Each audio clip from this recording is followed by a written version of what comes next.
Hello everyone.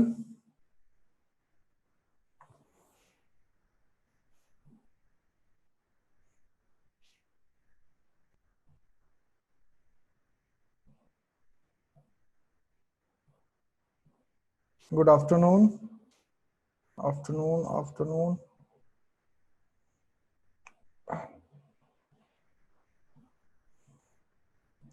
तो आप लोग होमवर्क करके आए हैं जो मैंने होमवर्क दिया था आपको?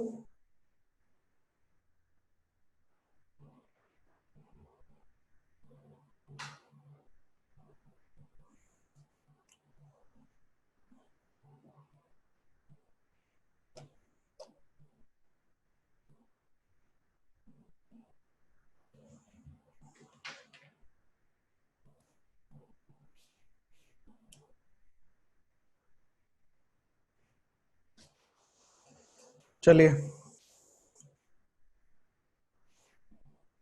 सबको ऑडिबल होऊंगा मैं, सबको आवाज आ रही होगी मेरी। तो आप लोगों ने होमवर्क कर लिया होगा जो मैंने दिया था लास्ट क्लास में आपको, कुछ आइसोमेरिक फॉर्म बनाने के लिए।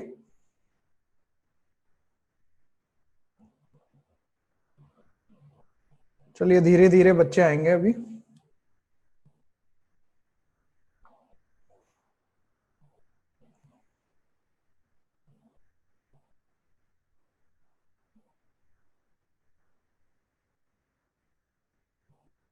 ओके सलोनी, ओके।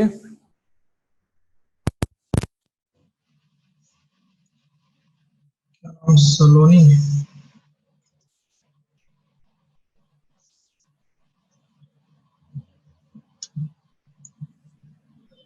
हेलो। हाँ जी बेटा, बोले। Sir, I am audible? हाँ हाँ, बोलिए। सर, आपने लास्ट क्लास में हमें ड्यू निकालना सिखाया था चेन आइसोमेरिज्म के लिए, रिंग चेन जी। वाले के लिए। सर, उसमें हाँ। आपने बताया था, उसमें जब उनकी वैल्यू 1, 2 एंड 3 आ रही थी तो अलग अलग वेज बनते थे, हम पाई बॉन्ड बना रहे थे और रिंग फॉर्म कर रहे थे।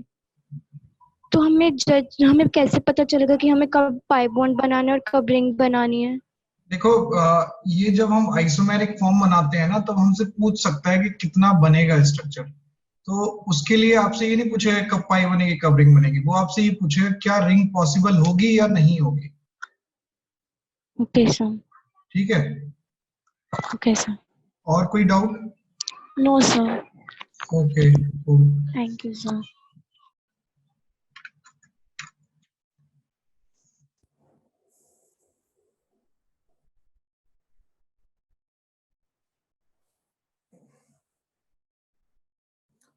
किसी और का कोई डाउट है?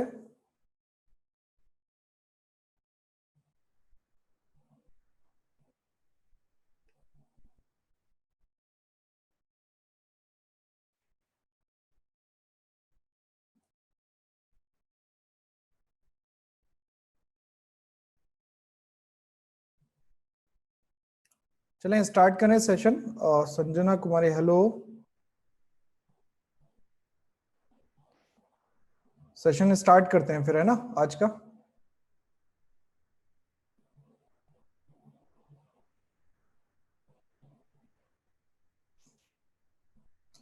तो मैंने लास्ट क्लास में आपको एक होमवर्क दिया था, एक क्वेश्चन दिया था, उसको देख लेते हैं क्या है वो क्वेश्चन। होमवर्क वाला कहाँ गया? हाँ, ये। इसमें मैंने आपसे कहा था कि find the number of only structural isomer of the following. Cable और केबल आपको स्ट्रक्चरल आइसोमर बताने हैं इसके। तो आप लोगों ने कर लिया होगा, सबने कर लिया होगा ये वाला सवाल। तो पहला फटाफट से आप आंसर बता दीजिए। C3H7Cl। नंबर ऑफ आइसोमर पूछा है, C3H7Cl कितना आइसोमर बनेगा इसका। फटाफट से कमेंट सेक्शन में आंसर लिख के बता दें, मेरे को पता चल जाएगा।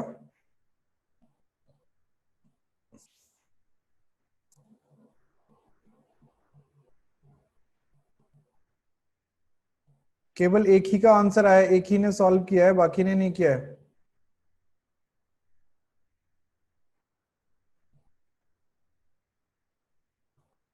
देखिएगा, C3H7 ये आपका कौन सा ग्रुप है? प्रोपाइल ग्रुप है। अगर हम यहाँ पे C3H7 की बात करें तो इसको हम बोलते हैं प्रोपाइल।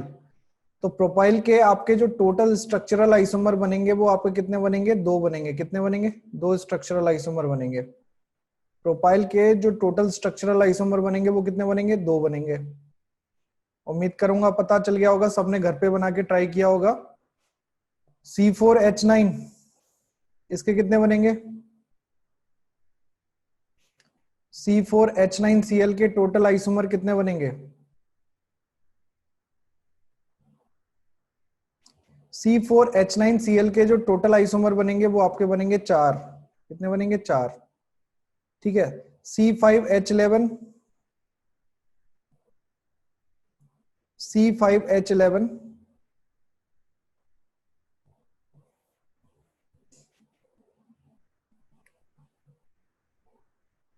एक ही का आंसर आ रहा है, बाकी और लोग करके नहीं आए क्या इसको?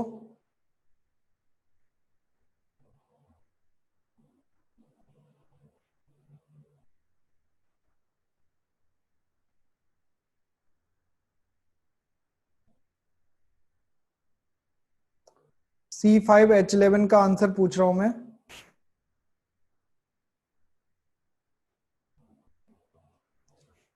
हाँ, तो यहाँ पे आपके क्या बन जाएंगे? 8 बन जाएंगे। C6H14 ये आपका क्या है? हेक्सेन। हेक्सेन के बताना है।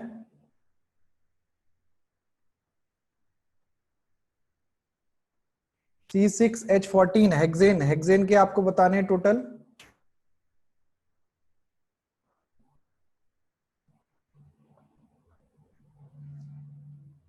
कितने लोगों ने हेक्सेन के बनाए हैं? अगर नहीं बनाए हैं तो बेटा फिर तो गलत बात है, आप सीरियस ले नहीं रहे हो चीजों को। C6H14 इसका क्या बनेगा? कितने बनेंगे? 1 2 3 4 5 6। एक तो ये बनेगा। दूसरा आपका क्या बनाया होगा आपने? कार्बन की चेन कम की कर दी होगी। 1 2 3 4 5 और एक यहाँ पे 6 लगा दोगे। फिर यहाँ पे लगाओगे। तीसरा आपका इसके अंदर क्या बनेगा? 1 2 3 4 5 और यहाँ पे लगा दिया। कितने हो गए? 3 स्ट्रक्चर ये हो गए। चौथा अगर आप बनाओगे तो कार्बन की चेन 4 की कर दो। 1 2 3 4। अब आप क्या करो? एक यहाँ पे लगा दो कार्बन पे और एक इसी कार्बन पे और लगा दो। ठीक है, तो ये आपका चौथा स्ट्रक्चर बन गया। पांचवा स्ट्रक्चर कैसे बनेगा?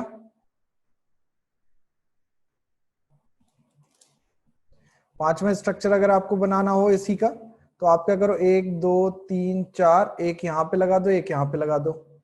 5 हो गए। और कोई स्ट्रक्चर बना सकते हो इसके अलावा? छठा अगर आप स्ट्रक्चर कोई बनाना चाहे कि क्या है सर इसको कॉर्नर पे लगा दो, तो कॉर्नर पे लगा दोगे तो वापस से आपका पुराना वाला बन जाएगा, फर्स्ट वाला रिपीट कर जाएगा। क्लियर है? रिपीट नहीं करना है। आइसोमेरिक का मतलब है कि रिपीट नहीं करना है ना। आपके स्ट्रक्चर क्या होने चाहिए? आइडेंटिकल होने, अपने जैसे एक ही होने चाहिए, दूसरा नहीं होना चाहिए। इसके अलावा आप सिक्स बनाने के लिए आप मान लीजिए कि 3 कार्बन की चेन लेते हैं। 3 कार्बन की चेन में आपने एक यहाँ लगा दिया, एक यहाँ लगा दिया। अब आपके पास एक कार्बन तो बचेगा ना, तो उस कार्बन को कहाँ लगाओगे? अगर आप यहाँ लगाते तो मेन चेन 4 की हो जाएगी, यहाँ लगाओगे तो मेन चेन 4 की हो जाएगी। तो ये वाला स्ट्रक्चर पॉसिबल नहीं है। तो टोटल आपके कितने बनेंगे? 5 बनेंगे। कितने बनेंगे? 5 बनेंगे। तो यहाँ पे आप लिख लीजिएगा 5। अच्छा, इसमें आप बताइए C5H12, इसमें आप बताइए टोटल स्ट्रक्चर कितने बनाएंगे आप? C5H12 में टोटल स्ट्रक्चर कितने बनाएंगे?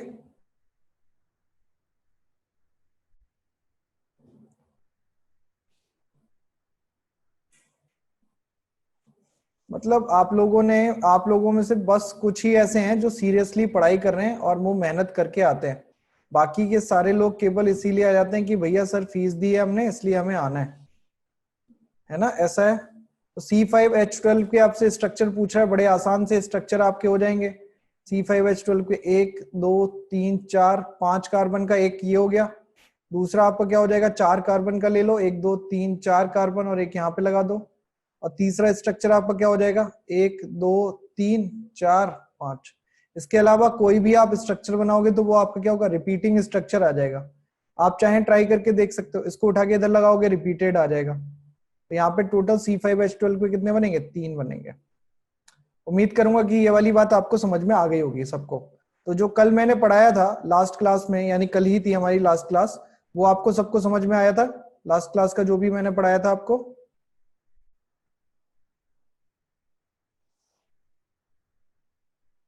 किसी को कोई शिकायत, कोई डाउट, कुछ भी, किसी भी तरीके की परेशानी? अच्छा, आज हमने क्या करने को कहा था? आज हम करेंगे प्रिपरेशन रिएक्शन, है ना? यही कहा था शायद।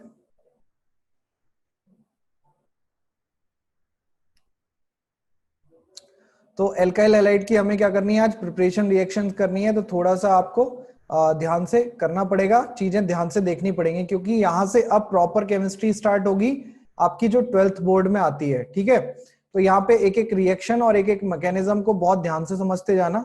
जहां पे भी मेरे को रिक्वायरमेंट लगेगी कि नया कॉन्सेप्ट आपके साथ हिट कर रहा है, आपको हिट कर रहा है, आपके साथ आने वाला है, तो मैं वहां पे चीजें एक्सप्लेन करते हुए जाऊंगा। लेकिन सबसे इंपॉर्टेंट बात क्या है कि आपको भी वो सारी चीजें नोट डाउन करनी पड़ेंगी। क्या आप लोग तैयार हैं? क्या आप लोग रेडी हैं सेशन के लिए? जल्दी से मुझे सबके मैसेज चाहिए। केवल 5 लोगों के मैसेज आते हैं और केवल कमेंट सेक्शन में 5 लोगों का कमेंट आ रहा है, बाकी लोग या तो चला के सो गए क्या?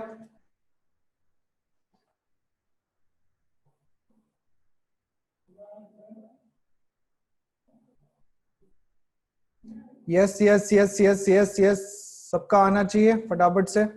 मेरी वॉइस सबको क्लियर है? आवाज सबको क्लियर है?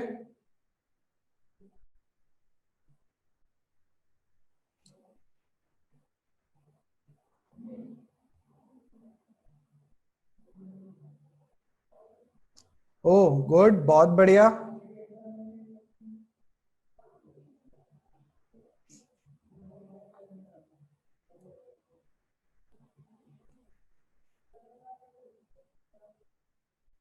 मैं शायद, आप लोगों ने बीटी सर को सुना है क्या यूट्यूब पे?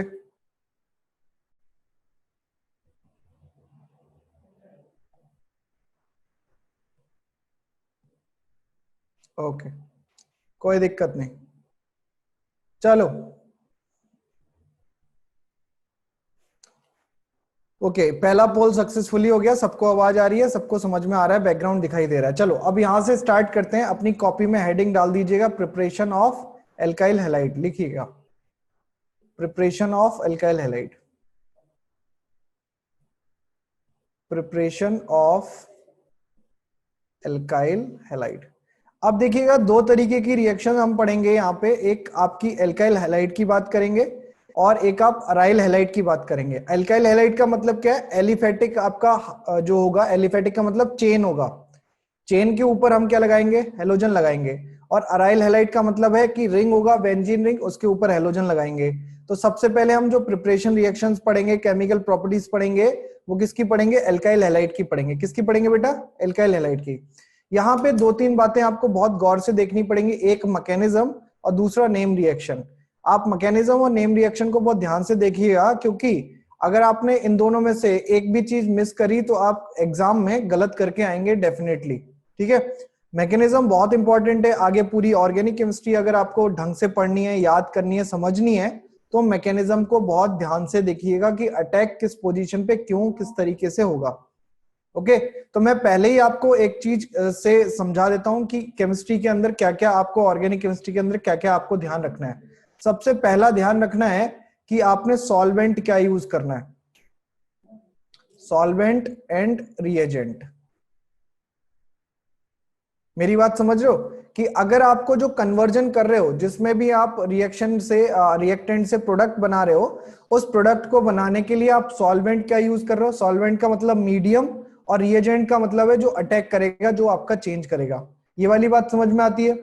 दूसरा हम देखेंगे कि आपका सबस्ट्रेट कैसा है, सबस्ट्रेट की कंडीशन। सबस्ट्रेट जानते हैं बेटा? सबस्ट्रेट कितने लोग जानते हैं कि सबस्ट्रेट के बारे में किसी ने सुना है आज से पहले? सबस्ट्रेट क्या होता है, किसी ने सुना है?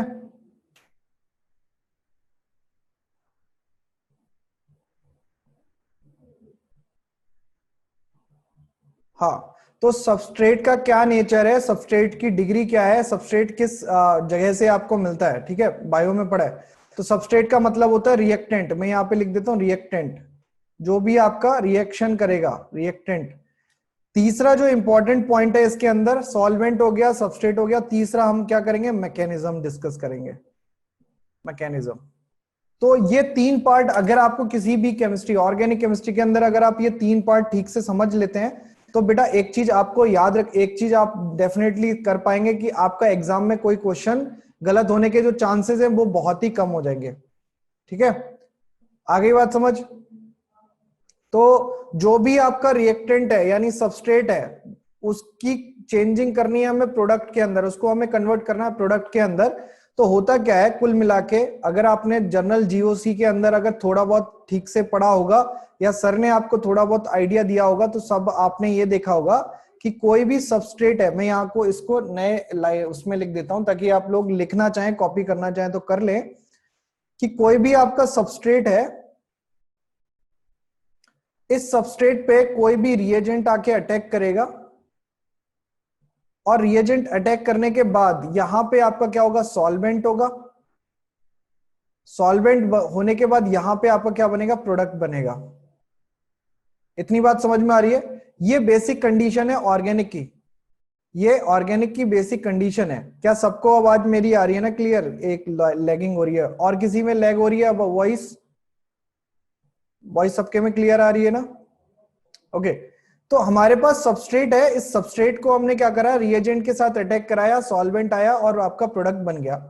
अब आपके इनको भी मैं थोड़ा थोड़ा क्लासिफाई करके बताते जा रहा हूं, थोड़ा थोड़ा इनको डिटेल में डिस्कस करते जाएंगे, क्योंकि हमें यहीं से रिएक्शन मैकेनिज्म पढ़नी है।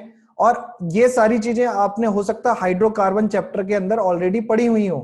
तो सबस्ट्रेट तो आपको क्या हो जाएगा, ऑर्गेनिक कंपाउंड हो गया, क्योंकि हम ऑर्गेनिक केमिस्ट्री पढ़ रहे हैं, तो यहाँ पे सबस्ट्रेट क्या हो जाएगा, ऑर्गेनिक कंपाउंड हो जाएगा। ठीक है, सबस्ट्रेट हमारा क्या हो गया, ऑर्गेनिक कंपाउंड हो गया। अब वो चाहे एलिफेटिक हो, एरोमेटिक हो, नॉन एरोमेटिक हो, एंटी एरोमेटिक हो, किसी भी तरीके का आपका ऑर्गेनिक कंपाउंड हो सकता है। रिएजेंट की अगर हम बात करें तो रिएजेंट में दो चीजें आपको दिखाई देंगी, एक आपको इलेक्ट्रोफाइल दिखाई देगा और एक आपको न्यूक्लियोफाइल दिखाई देगा, और तीसरा जो बच जाता है उसको हम बोलते हैं फ्री रेडिकल। तो यहाँ पे तीन तरीके के रिएजेंट आपको दिखाई देंगे, एक आपको इलेक्ट्रोफाइल मिलेगा, और दूसरा आपको क्या मिलेगा, न्यूक्लियोफाइल, और तीसरा आपको क्या मिलेगा, फ्री रेडिकल। क्या समझ में आ रहा है? रिएजेंट आपको कितने टाइप के मिलेंगे, एक तो इलेक्ट्रोफाइल मिलेगा, एक आपका न्यूक्लियोफाइल मिल सकता है, और तीसरा आपको क्या मिल सकता है, फ्री रेडिकल मिल सकता है। क्या समझ में आ गई बात? आते हैं सॉल्वेंट के साथ। तो सॉल्वेंट में हम यहां पे क्या करेंगे, सॉल्वेंट में हमारे पास दो तरीके होंगे, दो टाइप होंगे सॉल्वेंट के। एक आपका होगा पोलर सॉल्वेंट और एक आपका होगा नॉन पोलर सॉल्वेंट। एक आपका क्या होगा, पोलर सॉल्वेंट। हाँ, मैं सारी चीजें अभी एक्सप्लेन कर दूंगा, चिंता मत करो, एक एक करके सुनते जाओ। एक आपका पोलर सॉल्वेंट, एक आपका non polar solvent. Polar solvent को दो टाइप से आप डिवाइड करोगे, इसको हम बोलते हैं प्रोटिक, और ये आपको क्या हो जाएगा, ए प्रोटिक। ओके, अच्छा, यहां से सॉल्वेंट से प्रोडक्ट के बनने के बीच में एक कंडीशन आती है, मैं वो लिख ही देता हूं। प्रोटिक हो गया, ए प्रोटिक हो गया। सॉल्वेंट से प्रोडक्ट बनने के बीच में एक कंडीशन आती है, वो कंडीशन क्या होती है, देखो, इंटरमीडिएट, और इसके बाद आपका बनेगा प्रोडक्ट। दूसरी कंडीशन यहीं से क्या है, दूसरी कंडीशन है आपकी ट्रांजिशन स्टेट, और इसके बाद आपका क्या बनेगा, प्रोडक्ट। इतना आ रहा है? तो सॉल्वेंट के साथ जब रिएक्शन होगी तो वहां पे दो कंडीशन आपको मिलेंगी, या तो आपका इंटरमीडिएट बनेगा या फिर आपकी ट्रांजिशन स्टेट बनेगी। मैं इन सबको भी अभी एक्सप्लेन करते हुए जाऊंगा, क्योंकि अभी मुझे मैकेनिज्म समझानी है, तो उससे पहले ये सब चीजें पता होनी चाहिए। तो जैसे आपका सबस्ट्रेट हो गया ऑर्गेनिक कंपाउंड, रिएजेंट की आप बात कर रहे थे। इलेक्ट्रोफिलिक का मतलब है इलेक्ट्रॉन लविंग। इलेक्ट्रॉन लविंग का मतलब है कि जहां पे इलेक्ट्रॉन डेंसिटी ज्यादा होगी, यानी जहां पे नेगेटिव चार्ज ज्यादा होगा, ये वहीं पे अटैक करेगा। अब आप मुझे ये बताओ जल्दी से कमेंट सेक्शन में लिख के कि नेगेटिव के ऊपर कौन अटैक करेगा, नेगेटिव या पॉजिटिव? नेगेटिव के ऊपर कौन अटैक करेगा, नेगेटिव या पॉजिटिव? पॉजिटिव अटैक करेगा। तो इसका मतलब आपके जो न्यूक्लियोफाइल होंगे और जो आपके इलेक्ट्रोफाइल होंगे, इलेक्ट्रोफाइल का नेचर कैसा होगा, इलेक्ट्रोफाइल का नेचर कैसा होगा बताओ? या तो पॉजिटिव नेचर होगा या फिर इनके पास वैकेंट ऑर्बिटल होगा। समझ रहे हो आप? या तो इनके ऊपर पॉजिटिव नेचर होगा, पॉजिटिव चार्ज होगा, या फिर इनके पास क्या होगा, वैकेंट ऑर्बिटल होगा। क्योंकि वैकेंट ऑर्बिटल होगा तो भी ये इलेक्ट्रॉन लेने के लिए, इलेक्ट्रॉन वैकेंट ऑर्बिटल का मतलब है कि खाली ऑर्बिटल जहां पे आप इलेक्ट्रॉन भर सकते हो। कोऑर्डिनेशन बॉन्ड पढ़ा है किसी ने?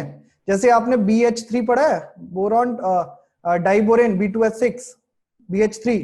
तो इसमें बोरॉन का ऑक्टेट कंप्लीट नहीं होता, इसमें बोरॉन को अभी भी 2 इलेक्ट्रॉन की जरूरत होती है, पता है ना? या फिर आपने एक कॉन्सेप्ट पढ़ा होगा, लुईस एसिड, नाम सुना होगा इसका, लुईस एसिड। तो लुईस एसिड आपके क्या होते हैं, जो आपके लोन पेयर एक्सेप्ट कर लेते हैं, जो आपके लोन पेयर क्या कर सकते हैं, एक्सेप्ट कर लेते हैं। यानी लोन पेयर एक्सेप्ट करने के लिए पहले आपको कहां जाना पड़ेगा, जो आपको लोन पेयर डोनेट करेगा। और लोन पेयर डोनेट तो वही करेगा जिसके पास इलेक्ट्रॉन डेंसिटी आपकी क्या होगी, ज्यादा होगी। क्लियर है ये वाली बात? जिसके पास इलेक्ट्रॉन डेंसिटी ज्यादा होगी वही आपको क्या करेगा, इलेक्ट्रॉन डोनेट करेगा। तो इलेक्ट्रोफाइल आपके कौन बन सकते हैं, जिसपे या तो पॉजिटिव चार्ज हो या फिर बेटा क्या हो, जिसका वैकेंट ऑर्बिटल हो। क्लियर? ये वाली बात क्लियर हो गई सबको?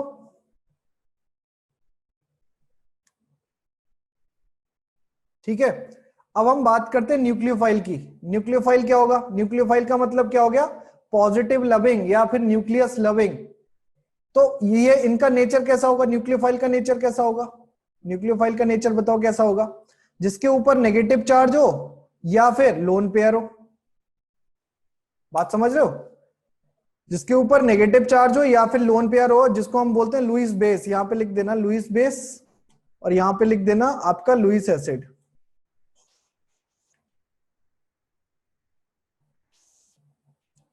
यहां पे क्या लिख देना, लुईस एसिड। क्लियर है?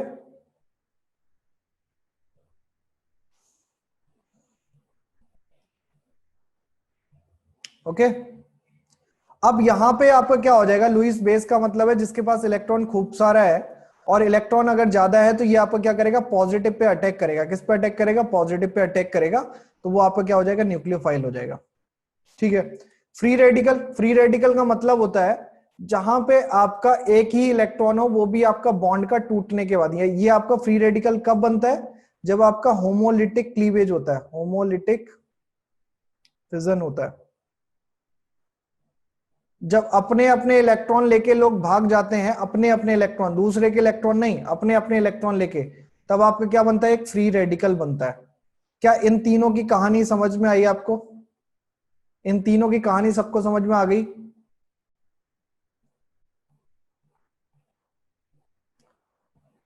Okay, done.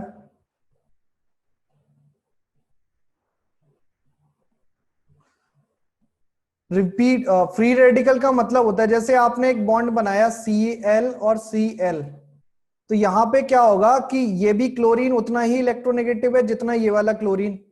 तो जैसे ही इनको एनर्जी मिलेगी, ये जो बीच में आपका कोवेलेंट बॉन्ड है ये आपको क्या हो जाएगा, ब्रेक हो जाएगा कुछ इस तरीके से कि बेटा ये जो बॉन्ड के इलेक्ट्रॉन, इस क्लोरीन ने ये वाला शेयर किया था, ये ले जाएगा, और इस क्लोरीन ने ये शेयर किया था, ये ले जाएगा। बात समझ में आ रही है? तो बाद में आपको क्या बन जाएगा, क्लोरीन और एक फ्री ऐसे एक्साइटेड इलेक्ट्रॉन, और एक क्लोरीन, इस पे भी एक एक्साइटेड इलेक्ट्रॉन। तो इसको हम क्या बोलते हैं, फ्री रेडिकल बोलते हैं।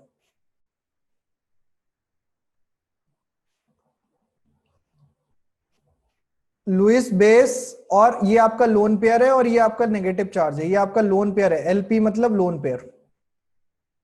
अब आपको समझ में आ गया होमोलिटिक क्लीवेज या होमोलिटिक फिजन का मतलब क्या होता है, कि बॉन्ड के अपने अपने इलेक्ट्रॉन अपने अपने लोग ले गए, कोई और नहीं ले गया, तो वहां से आपका क्या बनेगा, फ्री रेडिकल बन जाएगा। ठीक है, आइए आगे बढ़ते हैं, इसको हम थोड़ा सा और आगे बढ़ाते हैं। अब आपको यहां तक तो रिएजेंट के बारे में समझ में आ गया। अब मेरे को ये बताओ कि सॉल्वेंट के बारे में कुछ दिक्कत?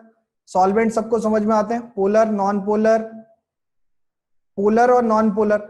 नॉन पोलर का मतलब है कि बेटा इनका जो डाइपोल मूवमेंट होगा वो आपका क्या होगा, जीरो होगा। फिजिक्स में आपने डाइपोल पढ़ा होगा, पढ़ा था, पढ़ा है 12th में डाइपोल। हाँ, सब मैं बता देता हूं। आपने पोलर और नॉन पोलर की बात कर रहे हैं, तो आपने पोलर नॉन पोलर से पहले आपने डाइपोल पढ़ा है, डाइपोल, डाइपोल पढ़ा होगा जरूर, 100% पढ़ा होगा डाइपोल। तो यहाँ पे जो नॉन पोलर सॉल्वेंट होते हैं, नॉन पोलर सॉल्वेंट की जो नेट डाइपोल मूवमेंट होती है, ओवरऑल डाइपोल मूवमेंट होती है, वो आपकी क्या होती है? जीरो होती है। क्या होती है? जीरो होती है।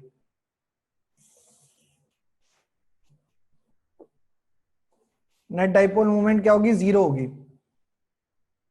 हाँ, केमिकल बॉन्डिंग में भी आपने पढ़ा होगा।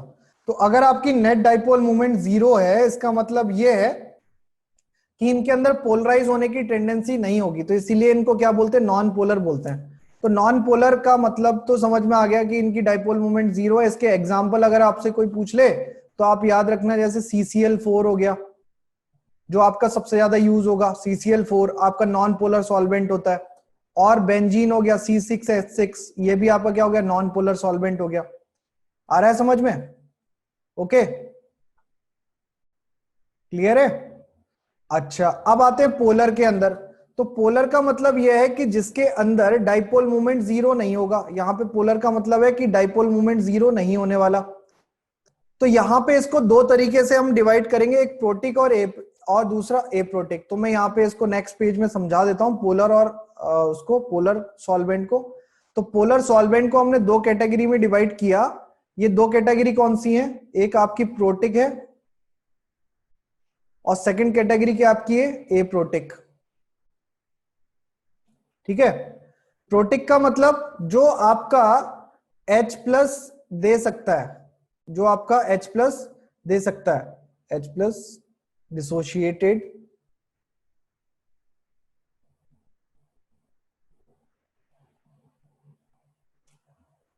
जो आपका क्या दे सकता है? H प्लस दे सकता है। और एप्रोटिक का मतलब है जो आपका पोलराइज तो हो सकता है बट H प्लस नहीं दे सकता, H प्लस नहीं दे सकता। इतना आ रहा है समझ में? बात समझ में आ रही है? H plus does not dissociated, यहाँ पे इस पे आपका H प्लस होता ही नहीं है, या होगा भी तो आपका वो डिसोशिएट नहीं होगा। तो ऐसे सॉल्वेंट को हम क्या बोलते हैं? एप्रोटिक सॉल्वेंट बोलेंगे। क्लियर है सबको? ठीक है, एग्जाम्पल आप देख लो। जैसे अगर मैं आपसे कहूं कि H2O, तो H2O आपका क्या हो सकता है? आपका H प्लस देगा कि नहीं देगा?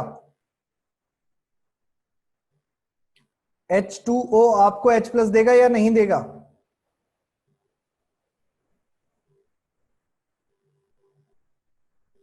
H2O आपको H प्लस नहीं देगा, पायल देगा ना? तो H2O आपका क्या होगा कि H2O ने जैसे ही टूटेगा तो ये H प्लस और OH नेगेटिव देता है, तो ये पोलराइज भी हो रहा है और आपका H प्लस भी दे रहा है। जैसे अगर आपसे मैं कहूं कि सॉल्वेंट में मैंने HCl ले लिया, तो HCl आपका क्या देगा? H प्लस और Cl नेगेटिव, पोलराइज भी है और आपका ऐसे भी दे रहा है। अगर आपने HNO3 ले लिया, तो HNO3 में भी आपको क्या होगा? H प्लस और NO3 नेगेटिव। तो ये आपके क्या हो गए? ये आपके क्या हो गए? पोलर सॉल्वेंट हो गए। ये आपके कैसे सॉल्वेंट हो गए? पोलर सॉल्वेंट हो गए। और पोलर के अंदर भी कौन से वाले हो गए? प्रोटिक सॉल्वेंट हो गए, पोलर प्रोटिक सॉल्वेंट। ओके, यहां पे एक बात याद रखना जो हमारे दिमाग में कई बार आती है कि सर क्या बेस भी आपके पोलर प्रोटिक सॉल्वेंट होंगे? तो बिल्कुल होंगे। बेस भी आपके क्या करेंगे? OH नेगेटिव डिसोशिएट तो करेंगे। तो चाहे आपका OH नेगेटिव दे चाहे आपका H पॉजिटिव दे, तो ये आपके क्या होंगे? पोलर प्रोटिक सॉल्वेंट हो जाएंगे। क्या हो जाएंगे? पोलर प्रोटिक सॉल्वेंट हो जाएंगे। ठीक, उम्मीद करूंगा उम्मीद करूंगा कि ये वाली बात आपको समझ में आ गई होगी।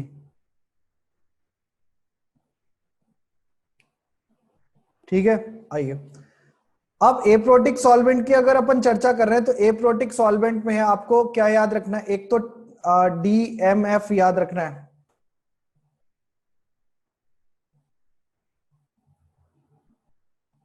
क्या लिखना था? DMSO। DMSO का नाम सुना है किसी ने?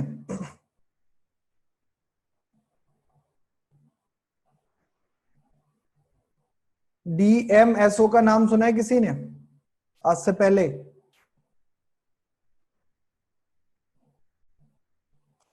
इसको हम बोलते हैं di methyl sulphoxide. Di methyl sulphoxide,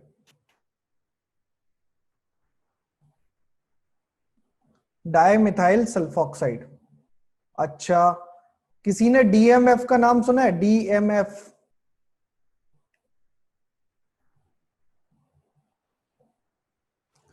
DMF का नाम सुना है?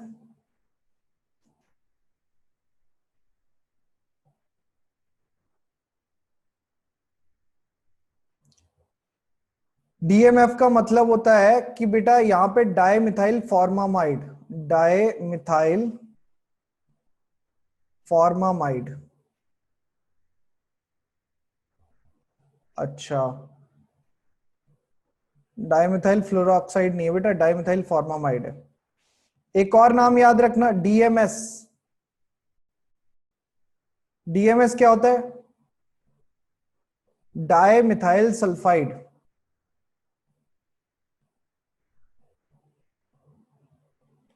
अब आपको सबसे ज्यादा जरूरी क्या है कि इनके स्ट्रक्चर पता होने चाहिए, और नहीं भी पता है तो वैसे ऐसी कोई दिक्कत की बात नहीं है, बट स्ट्रक्चर पता होंगे तो बेहतर रहेगा।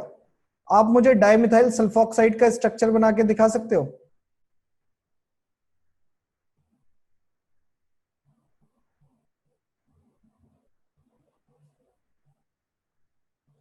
डाइमिथाइल सल्फॉक्साइड का स्ट्रक्चर बता सकते हो कैसे दिखेगा? कुछ कोई किसी को आइडिया हो?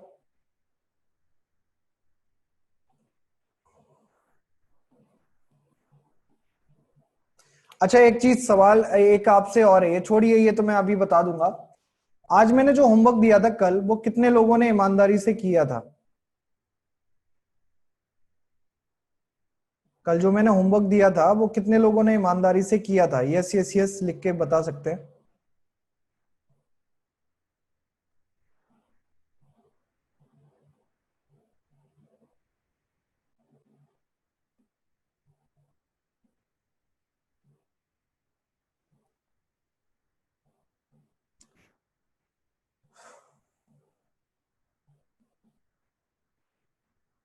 केवल मुश्किल से 10% बच्चे ऐसे हैं।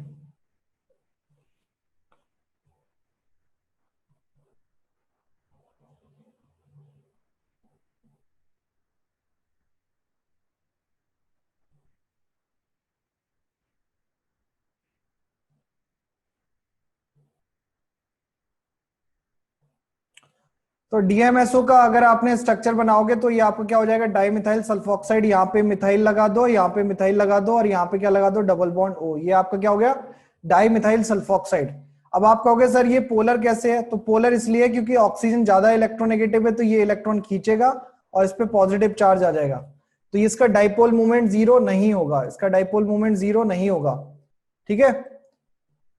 तो आप लोगों में से अगर आप लोग होमवर्क नहीं करेंगे तो अगली बार से मैं क्लास में अलाउ भी नहीं करने वाला। फिर दूसरी बात क्या है, ये आज का होमवर्क और लिख लो, डीएमएस और डीएमएफ इन दोनों के स्ट्रक्चर आपको बनाने हैं। इनको हम अगली क्लास में डिस्कस करेंगे, या हो सकता है कभी बीच में अगर आ गया डिस्कशन में तो मैं बता दूंगा, लेकिन अभी आप इन दोनों को लिख लो, इनको स्ट्रक्चर बना के आना है। और किसका स्ट्रक्चर बनाना है मैं बता देता हूं, इनके अलावा और किसका स्ट्रक्चर बना के लाओगे? एक तो आपको THF का बनाना है, टेट्रा हाइड्रोफ्यूरेन, मैं लिख देता हूं टेट्रा हाइड्रोफ्यूरेन, एक इसका बनाना है आपको। ठीक है? और किसका बनाना है दूसरा? देखो, फ्यूरेन का स्ट्रक्चर बनाना है, फ्यूरेन का आप स्ट्रक्चर बनाओगे। DMSO हो गया, THF हो गया, फ्यूरेन हो गया। तीसरा आपको बनाना है NBS का, इसको हम बोलते हैं एन ब्रोमो सक्सीनामाइड, एन ब्रोमो सक्सीनामाइड। ये आपको इसका स्ट्रक्चर बनाना है। तो आपको कितने स्ट्रक्चर बनाने हैं? डीएमएफ का बनाना है, डाइमिथाइल फॉर्मामाइड, वैसे नाम से ही पता चल रहा होगा फॉर्मामाइड क्या होता है। डीएमएस का बताना है dimethyl sulphide, THF tetrahydrofuran, furan, और आपका एनबीएस, एनबीएस आपका क्या होता है? N bromo succinimide. तो इनके आपको स्ट्रक्चर बनाने होमवर्क से, होमवर्क में ये याद रखना है कि HWS को याद रखना है आपको ना, इसको बना के लेके आना है। अगर आप नहीं बना पा रहे हैं किसी भी कारण से तो प्लीज उसको जस्टिफाई टीम को करिएगा कि आपने क्यों नहीं किया है काम।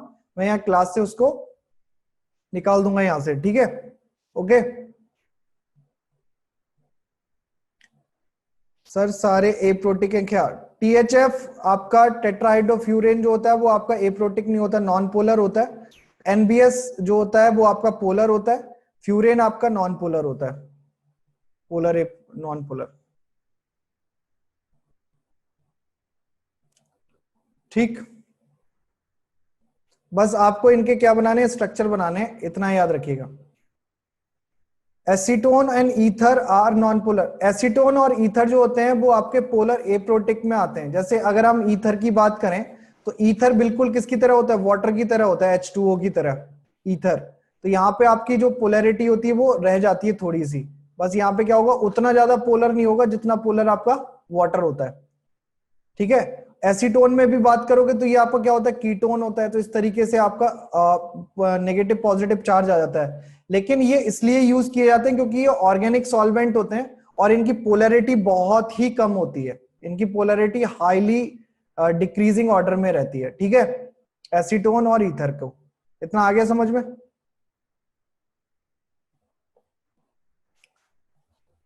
डन। अच्छा, अब ये आपको समझ में आ गया ना, सॉल्वेंट वाला केस समझ में आ गया सबको। अब हम यहां से बात करेंगे किसकी बेटा, इंटरमीडिएट की और ट्रांजिशन स्टेट की। क्या होता है इंटरमीडिएट और क्या होता है ट्रांजिशन स्टेट। तो मैं इसको नए पेज में लिख के बता देता हूं कि इंटरमीडिएट और ट्रांजिशन स्टेट का मतलब क्या है। तो पहले तो मैं बता देता हूं इंटरमीडिएट। अब आपको इनका देखो क्या है कि इनके बारे में थोड़ा बहुत पता होना चाहिए, तभी आप रिएक्शन को ठीक से समझ पाओगे। वरना पता चला कि मैं कुछ समझा रहा हूं, आप कहोगे सर ये तो मैंने पढ़ा ही नहीं है, इंटरमीडिएट है। तो इसके बारे में अगर हम चर्चा कर रहे हैं तो क्या होगा, हमारे पास इंटरमीडिएट कितने तरीके के बनते हैं पहले तो देखो। एक तो आपका बनेगा कार्बोकेटायन। क्या बनेगा, कार्बोकेटायन। दूसरा आपका बनता है कार्बेन आयन। तीसरा इंटरमीडिएट आपका बनता है फ्री रेडिकल।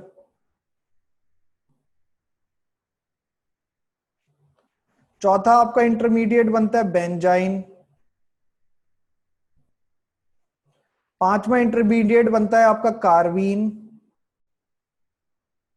छठा इंटरमीडिएट बनता है आपका नाइट्रीन। इतने आपको समझ में आ रहे हैं, ये क्या है आपके इंटरमीडिएट हैं। लिख लिया सबने, सब लोग लिख रहे हैं ना, क्लास पे हैं। तो आपको इंटरमीडिएट की बात कर रहे थे, तो इंटरमीडिएट में क्या क्या बन सकते हैं, एक तो कार्बोकेटायन। कार्बोकेटायन का बच्चे मतलब होता है कि कार्बन के ऊपर कौन सा चार्ज हो, पॉजिटिव चार्ज हो, उसको हम क्या बोलते हैं, कार्बोकेटायन। कार्बन आयन का मतलब होता है कार्बन के ऊपर नेगेटिव चार्ज है, उसको हम क्या बोलते हैं, carbon ion. Carbon free radical का मतलब होता है कि इसके ऊपर आपका एक एक्साइटेड इलेक्ट्रॉन हो, सिंगल इलेक्ट्रॉन हो, उसको हम क्या बोलते हैं, कार्बन फ्री रेडिकल। बेंजाइन का मतलब होता है कि आपका ये जो बेंजीन है, इस बेंजीन में एक जगह आपका ट्रिपल बॉन्ड लगा हो, इसको हम बोलते हैं बेंजाइन। कार्बीन का मतलब होता है कि कार्बन के पास दो लोन पेयर हो, तो उसको हम बोलते हैं कार्बीन। नाइट्रीन का मतलब होता है कि नाइट्रीन आपके पास ट्रिपल बॉन्डेड हो और इस तरीके का आपका लोन पेयर हो। तो ये आपके इस तरीके के इंटरमीडिएट अगर आपके बन के आता है तो उसको हम बोलते हैं नाइट्रीन। क्या समझ में आ गया।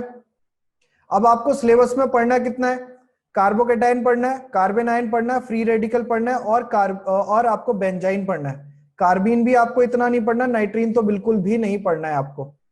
ठीक है, तो आपके सिलेबस में ऊपर के आपके जितने 5 हैं ये आपके सिलेबस में है, छठा वाला आपके सिलेबस में नहीं है।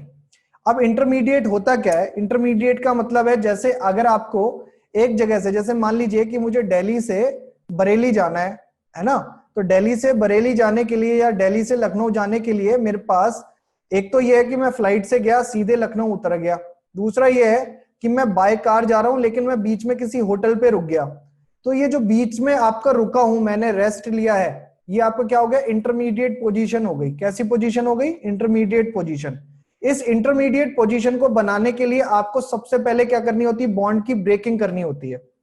तो जो आपका रिएक्टेंट है, ध्यान से सुनना इस बात को, जो भी आपका रिएक्टेंट है उसमें सबसे पहले क्या होगी, बॉन्ड ब्रेकिंग होगी। क्या होगी, बॉन्ड ब्रेकिंग होगी। अगर ये बॉन्ड ब्रेकिंग होगी तब आपका क्या बनेगा, आपका इंडिपेंडेंटली क्या बन जाएगा, इंटरमीडिएट बन जाएगा। इतना आ रहा है समझ में। और उसके बाद आपको क्या हो जाएगा, अगली तरीके से इंटरमीडिएट के बाद क्या होगा, एडिशन हो जाएगा, यानी बॉन्ड फॉर्मेशन हो जाएगा इसके अंदर। जैसे ही आपका ये होगा तब यहां पे आपकी क्या बन जाएगी, यहां पे आपका प्रोडक्ट बन जाएगा। तो ये जो बीच की कंडीशन होती है जहां पे आपका बॉन्ड ब्रेक हो चुका है और नया बॉन्ड बनने में अभी टाइम है, तो उस कंडीशन को हम बोलते हैं इंटरमीडिएट कंडीशन। कैसी कंडीशन, इंटरमीडिएट कंडीशन। क्या समझ में आ गया, क्या ये वाली बात समझ में आ गई कि इंटरमीडिएट का मतलब क्या है सबको।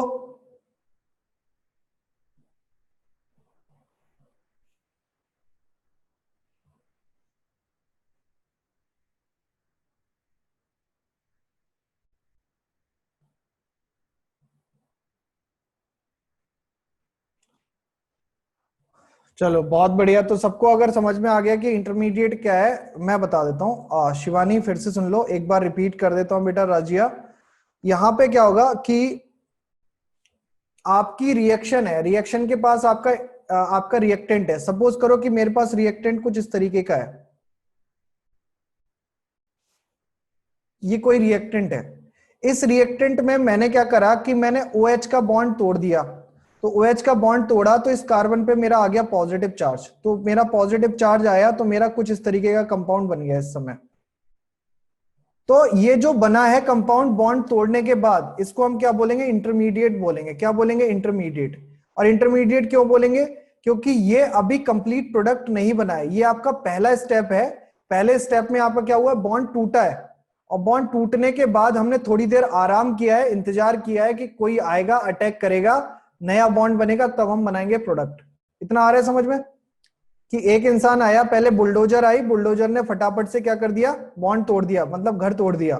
अब हमें क्या करना पड़ेगा? कॉन्ट्रैक्टर का इंतजार करना पड़ेगा जो घर आपका बनाएगा। तो उन दोनों में क्या लगेगा? टाइम लगेगा। तो इंटरमीडिएट आपकी क्या होती है? पहली स्टेप 1 के बाद जो पोजीशन आती है, कंडीशन आती है, उसको हम क्या बोलते हैं? इंटरमीडिएट बोलते हैं। आई होप ये सबको क्लियर हो गई होगी बात, ये वाली बात सबको क्लियर हो गई होगी। ठीक है।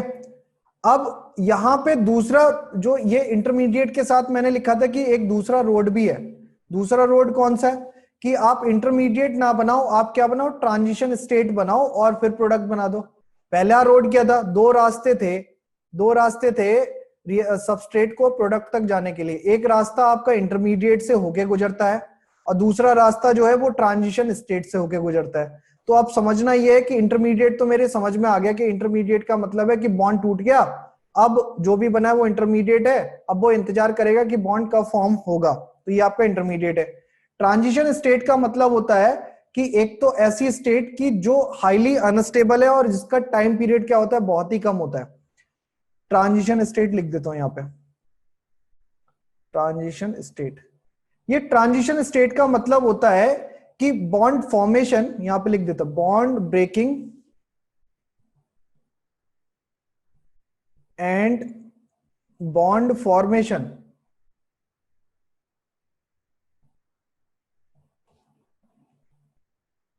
Can take place at a time. ठीक है। अगर आपका बॉन्ड फॉर्मेशन और बॉन्ड ब्रेकिंग एक ही टाइम पे हो रही है, बॉन्ड फॉर्मेशन और बॉन्ड ब्रेकिंग एक ही टाइम पे हो रही है, मतलब एक जगह से तो आप क्या कर रहे हो, जैसे इसको इस तरीके से समझो कि मैंने आपको 100 रुपए दिए, और आप क्या कर रहे हो? उसी टाइम पे एक हाथ से 100 रुपए ले रहे हो और एक हाथ से 100 रुपए किसी और को दे रहे हो। तो आपके पास नेट वैल्यू कितनी बचेगी बताओ? आपके पास 100 रुपए थे, आपने क्या करा कि वो 100 रुपए दूसरे को देना स्टार्ट किया, और पीछे से एक से, मेरे से 100 रुपए लेना स्टार्ट किया, और ये दोनों कंडीशन एक ही टाइम पे हो रही हैं। ये दोनों कंडीशन एक ही टाइम पे हो रही है, कोई टाइम गैप नहीं है इसके अंदर। तो आपके पास कितना रुपए होगा?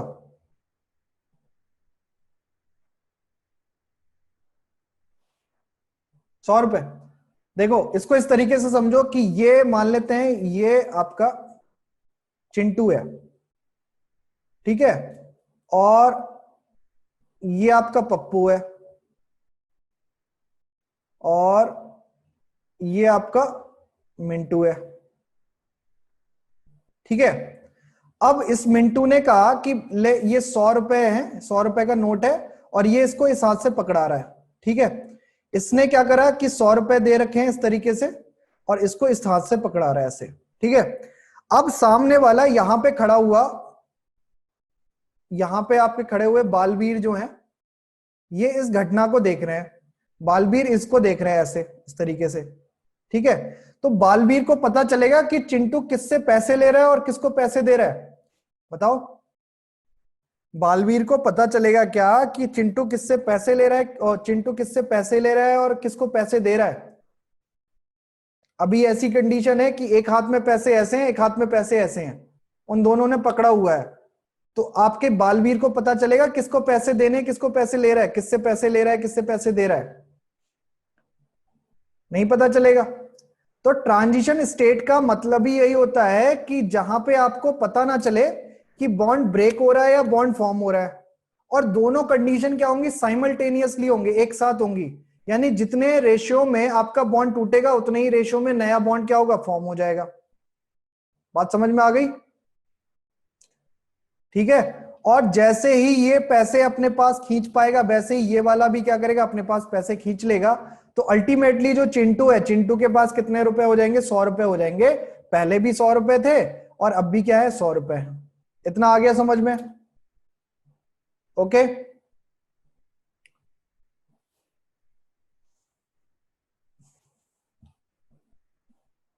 और किसी को कोई डाउट इसमें अभी भी? तो ट्रांजिशन स्टेट समझ में आ गई, क्लियर है। और आपको इंटरमीडिएट स्टेट समझ में आ गई?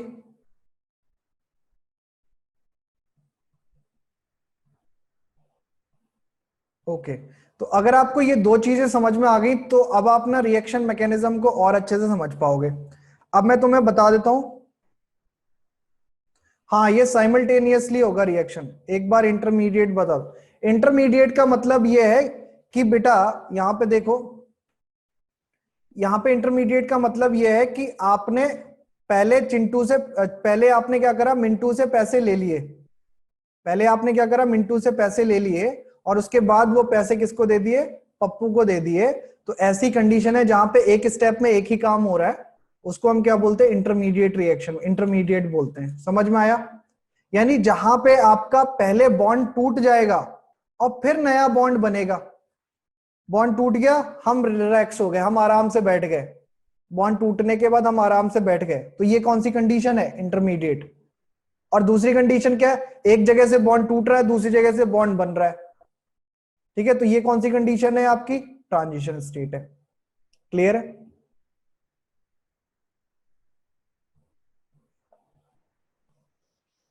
डन?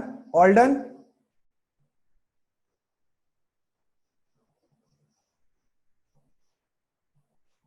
ठीक है, ओके, बहुत बढ़िया। अब देखो क्या होगा कि अब पूरी ऑर्गेनिक केमिस्ट्री के अंदर, शायद आपको 11th में ऑर्गेनिक केमिस्ट्री इस तरीके से ना पढ़ाई गई हो। मैं तो अपने ज्यादातर जो मेरी क्लासेस थी मैं उसमें इसी तरीके से केमिस्ट्री पढ़ाता हूँ कि जहां पे आपके मैकेनिज्म पहले समझ में आ जाए कि मैकेनिज्म क्या होते हैं। तो ये जितनी भी रिएक्शंस हो रही हैं, जो ये पूरा मेथड मैंने आपको बताया इस तरीके से कि भैया ये आपका पूरा काम होना है, इस पूरे काम को होने के लिए आपको रिएक्शन मैकेनिज्म फॉलो करने होते हैं। क्या फॉलो करने होते हैं, रिएक्शन मैकेनिज्म। ठीक है, तो मैं एक जगह आइडिया दे देता हूं ताकि आपके दिमाग में चलता रहे कि यहाँ पे कौन सा रिएक्शन मैकेनिज्म फॉलो हो रहा है। तो आपके मैं यहाँ पे बता देता हूं कि मैकेनिज्म क्या होगा। यानी एक रिएक्शन से आपको प्रोडक्ट बनाना है, एक रिएक्टेंट से प्रोडक्ट बनाना है। उस रिएक्टेंट से प्रोडक्ट बनाने के लिए जो भी आप मेथड यूज करते हो, जो भी आप तरीका यूज करते हो, उसको हम क्या बोलते हैं, मैकेनिज्म बोलते हैं, रिएक्शन मैकेनिज्म। तो इस रिएक्शन मैकेनिज्म के अंदर एक्चुअली होगा क्या, कितने टाइप होंगे ये आप देखते जाना। देखो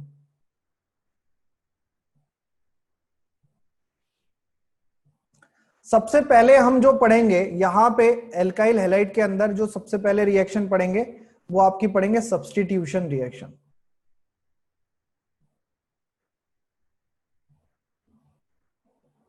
ठीक है, कौन सी रिएक्शन, सब्स्टिट्यूशन रिएक्शन।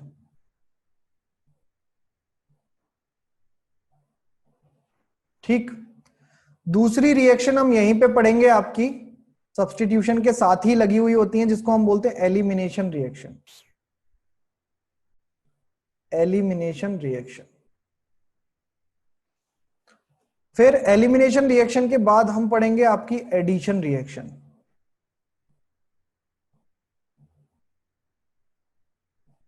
ठीक है, अभी मैं इनके बारे में, सबके बारे में बताऊंगा कि कौन सी रिएक्शन किस तरीके से काम करती है। एडिशन रिएक्शन के बाद फिर आपके क्या आ जाती है, स्पेशल रिएक्शंस आ जाती हैं, जहां पे आपको क्या करना होता है, पॉलीमेरिक रिएक्शन होती है। पॉलीमेरिक रिएक्शन होती है। ठीक है, ये आपकी स्पेशल रिएक्शंस में आपकी आ जाएंगी। कंडेंसेशन रिएक्शन, पॉलीमेरिक रिएक्शन, ये आपकी अलग रिएक्शन के टाइप में आ जाएंगी। अब आपको जो मैं बताना चाह रहा था वो ये है कि इन रिएक्शन में हमें कौन कौन सी पढ़नी है और किस तरीके से पढ़नी है। आप लोगों को ये जो मैंने लिखा है ये सबको सबको दिखाई दे रहा है ना ठीक से? सबको सही सा दिखाई दे रहा है?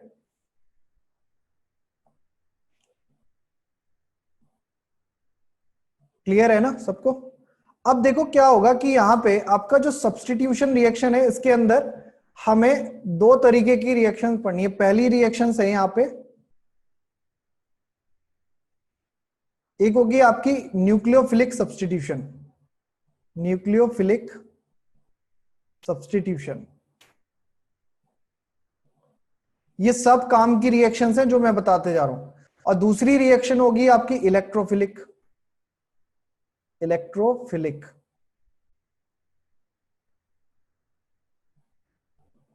ठीक है, तो न्यूक्लियोफिलिक सब्स्टिट्यूशन रिएक्शन में आपके सिलेबस में कितनी रिएक्शन आनी है? दो रिएक्शन। कौन कौन सी आएंगी? एक तो आएगी आपकी SN1 रिएक्शन और दूसरी आपकी आएगी SN2 रिएक्शन।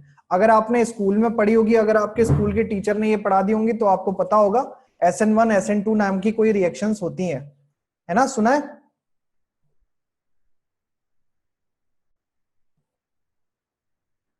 सबने सुना होगा ये वाला SN1 SN2 रिएक्शन। और इसमें एक और रिएक्शन आती, वैसे तो दो आती है, एक आती है SNAR रिएक्शन यानी एरोमेटिक सब्स्टिट्यूशन रिएक्शन, और एक आपका क्या हो जाएगा, अच्छा कोचिंग में ही पढ़ाया था, ओके, और एक आपका क्या हो जाएगा SNI रिएक्शन। तो SNI आपको पढ़नी नहीं है, आपको SNAR पढ़नी है, वो मैं पढ़ाऊंगा। SN1 SN2 आपको याद रखनी है। इलेक्ट्रोफिलिक सब्स्टिट्यूशन रिएक्शन में आपके पास सिंपली आपकी ये आपको याद रखना है, ये आपको कहां मिलेंगी? एरोमेटिक के अंदर।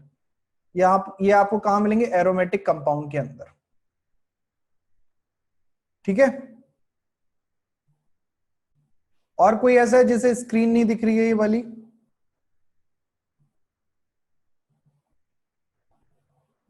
और किसी को स्क्रीन में प्रॉब्लम आ रही है?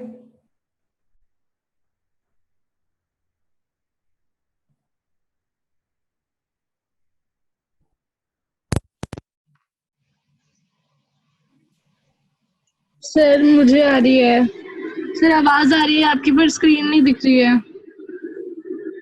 ओके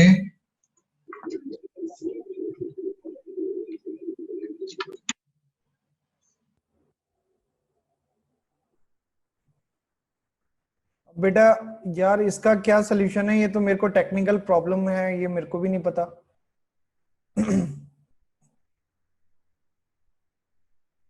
आप रिफ्रेश करके दोबारा से लॉग इन करके देखो एक बार, हो सकता है हो जाएगा। ठीक है, अच्छा एलिमिनेशन रिएक्शन की अगर हम बात करें तो एलिमिनेशन रिएक्शन में हमारे पास तीन तरीके की एलिमिनेशन रिएक्शन दिखाई देगी, याद ध्यान से सुनना इसको भी। एक होगी आपकी E1, एक होगी आपकी E2, और तीसरी जो हमें पढ़नी है वो है E1CB। सर न्यूक्लियोफिलिक में तीसरे नंबर पे क्या? SNAR, SN1 SN2 SNAR और SNI, SN1 SN2 SNAR SNI। यहां पे एलिमिनेशन में क्या हो जाएगा? E1 E2 E1CB, ये आपकी रिएक्शन हो गई। ठीक है, एडिशन रिएक्शन में अगर हम बात करेंगे तो यहां पे आपके पास क्या आएंगी? इलेक्ट्रोफिलिक एडिशन,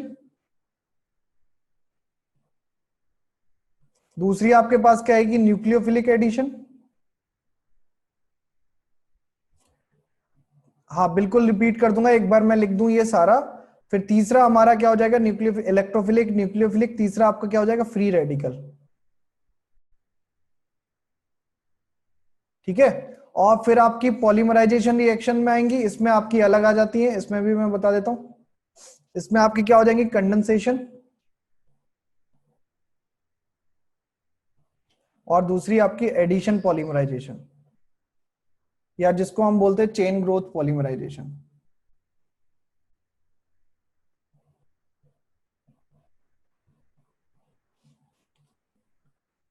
ठीक है, अब मैं सारा कुछ फटाफट से बता देता हूं, सारा कुछ आपको एक्सप्लेन कर देता हूं कि क्या क्या मैंने आपको बताया, क्या क्या मैंने यहाँ पे आपको समझाया। देखिएगा कि कोई भी रिएक्शन कराने के लिए, क्योंकि आप ऑर्गेनिक अब यहां से स्टार्ट कर रहे हो प्रॉपरली, तो आपको इनके बारे में थोड़ा थोड़ा पता होना चाहिए। अब क्योंकि आपको डिटेल में क्या क्या पढ़ना है इस चैप्टर के अंदर, ये सारी रिएक्शन जितनी मैंने लिखी है ये इस चैप्टर के अंदर आपको, चाहे वो केमिकल प्रॉपर्टी के अंदर आप पढ़ो, चाहे आप फॉर्मेशन रिएक्शंस के अंदर पढ़ो, ये सारी रिएक्शन आपको एक बार पढ़नी ही होंगी। ठीक है, तो बेहतर है कि आप अभी से ध्यान से सुनते हुए चले जाओ। तो हमने क्या करा कि मैकेनिज्म, रिएक्शन मैकेनिज्म को 4 पार्ट में डिवाइड किया है। 4 पार्ट कौन कौन से हैं? एक तो आपका सब्स्टिट्यूशन रिएक्शन है, जैसा कि नाम से ही पता चल रहा होगा कि एक को उठाना है और उसकी जगह पे दूसरे को बिठा देना है, एक को हटाना है और उसकी जगह पे दूसरे को बिठा देना है। इस टाइप की जो रिएक्शंस होती हैं उनको हम क्या बोलते हैं? सब्स्टिट्यूशन रिएक्शन बोलते हैं। इतनी बात समझ में आ रही है? यहाँ पे एक को हटाना है और दूसरे को बिठा देना है, ऐसी टाइप की जो रिएक्शन होती है उसको हम क्या बोलते हैं? सब्स्टिट्यूशन रिएक्शन बोलते हैं। तो सब्स्टिट्यूशन 2 तरीके से किए जा सकते हैं। या तो आपने एक न्यूक्लियोफाइल को हटा के दूसरा न्यूक्लियोफाइल लगा दिया, तो उसको हम बोलते हैं न्यूक्लियोफिलिक सब्स्टिट्यूशन। या फिर आपने एक इलेक्ट्रोफाइल को हटा के दूसरा इलेक्ट्रोफाइल लगा दिया, उसको हम बोलते हैं इलेक्ट्रोफिलिक सब्स्टिट्यूशन। इतना आ रहा है समझ में? ओके। अब ये जो इलेक्ट्रोफिलिक सब्स्टिट्यूशन रिएक्शन है मेरे बच्चे, वो आपकी कहां पे देखने को मिलती है? एरोमेटिक कंपाउंड के अंदर देखने को मिलती है। कौन सी? इलेक्ट्रोफिलिक सब्स्टिट्यूशन रिएक्शंस जो है वो आपको कहां देखने को मिलेंगी? एरोमेटिक कंपाउंड के अंदर देखने को मिलेंगी। और जो न्यूक्लियोफिलिक सब्स्टिट्यूशन रिएक्शन है ये आपकी हर जगह देखने को मिल सकती है। इतना क्लियर सबको? जो मैंने आपको एक्सप्लेन किया ये क्लियर है सब्स्टिट्यूशन में?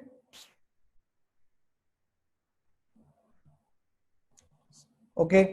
और इसके जो टाइप है न्यूक्लियोफिलिक, SN1 सारी बताऊंगा मैं, SN1 SN2 तो ये तो डिटेल में डिस्कशन करेंगे। अभी तो आप ओवरव्यू लेते जाओ इनका, थोड़ा थोड़ा सा ब्रीफ इंट्रोडक्शन लेते जाओ, इनको डिटेल डिस्कशन कराऊंगा मैं, चिंता मत करो। तो यहाँ पे हम जो टाइप करेंगे वो आपका क्या हो जाएगा? कितने टाइप की हो जाएंगी? SN1 SN2 SNAR और SNI। हमें कितनी पढ़नी है? हमें 3 पढ़नी है इसके अंदर। SN1 पढ़नी है, SN2 पढ़नी है और SNAR पढ़नी है। क्लियर? डन? ओके। अब इलेक्ट्रोफिलिक भी हम पढ़ेंगे, जब हम अराइल हैलाइड पढ़ेंगे तब हम इलेक्ट्रोफिलिक पढ़ेंगे। इसके बाद आती है एलिमिनेशन रिएक्शन। नाम से ही पता चल रहा होगा बेटा कि इसके अंदर हमें क्या करना है? एलिमिनेट करना है। यानी इसके अंदर हम सैचुरेटेड से अनसैचुरेटेड की तरफ जाएंगे। किसकी तरफ जाएंगे?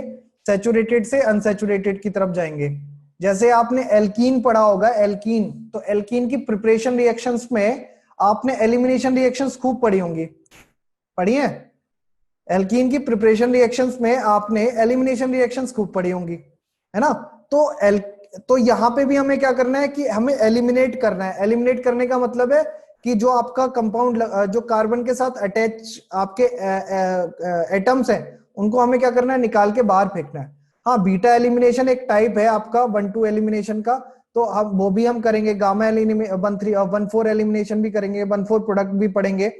तो ये सब आपके जो मैकेनिज्म है वो आपके 3 तरीके से हम डिस्कस करेंगे, E1 E2 और E1 CB। ये भी सब इसी के अंदर आएगा, E1 E2 E1 CB। फिर आते हैं हम इसके बाद एडिशन रिएक्शन। नाम से ही पता चल रहा होगा कि इसके अंदर हमें अनसैचुरेटेड कंपाउंड में क्या करना है? एडिशन करके क्या बनाना है? सैचुरेटेड कंपाउंड बनाना है। अनसैचुरेटेड कंपाउंड में एडिशन करके क्या बनाना है? सैचुरेटेड कंपाउंड बनाना है। तो इसमें आपके 3 तरीके की रिएक्शन आपको देखने को मिलेंगी, एक इलेक्ट्रोफिलिक एडिशन, एक न्यूक्लियोफिलिक एडिशन और तीसरी आपकी free radical addition. Is it clear to everyone? सबको क्लियर है ये वाली बात? एक में हम क्या करेंगे? इलेक्ट्रोफाइल ऐड करेंगे, दूसरे में हम क्या करेंगे? न्यूक्लियोफाइल ऐड करेंगे और तीसरे में हम क्या करेंगे? फ्री रेडिकल बनाएंगे, फ्री रेडिकल ऐड करेंगे, सॉरी। ओके। और लास्ट में हमने कहा है कि पॉलीमेरिक रिएक्शंस करनी है। पॉलीमेरिक का मतलब क्या है कि मोनोमर को लगातार लगातार लगातार लगातार जोड़ते जाओगे तो आपको क्या बनता है? पॉलीमर बन जाता है। आपने सुने भी होंगे, जैसे नाइलॉन का नाम सुना होगा आपने, वेकेटलाइट का नाम सुना होगा, है ना? टेफ्लॉन का नाम सुना होगा, पीवीसी का नाम सुना होगा, पॉलीविनाइल क्लोराइड, ये आपने सबने सुने होंगे। तो ये सब आपके पॉलीमर जो है, पॉलीथीन का नाम सुना है। तो ये सब जो पॉलीमर है उनको बनाने के 2 तरीके हैं, एक तो चेन ग्रोथ पॉलीमर रिएक्शन है और एक आपकी कंडेंसेशन रिएक्शन है। ठीक है? डन? तो ये सबने लिख लिया, मैकेनिज्म वाला जो मैंने क्लासिफिकेशन लिखवाया ये सबने लिख लिया।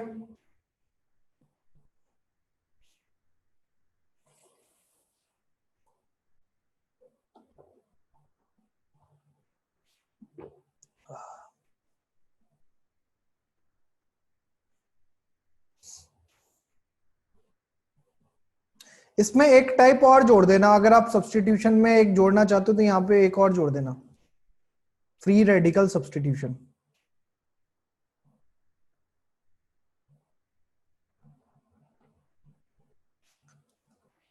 एक और जोड़ देना, free radical substitution. Okay,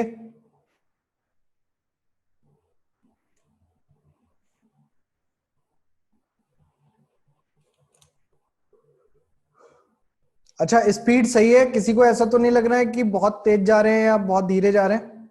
speed ठीक लग रही है सबको?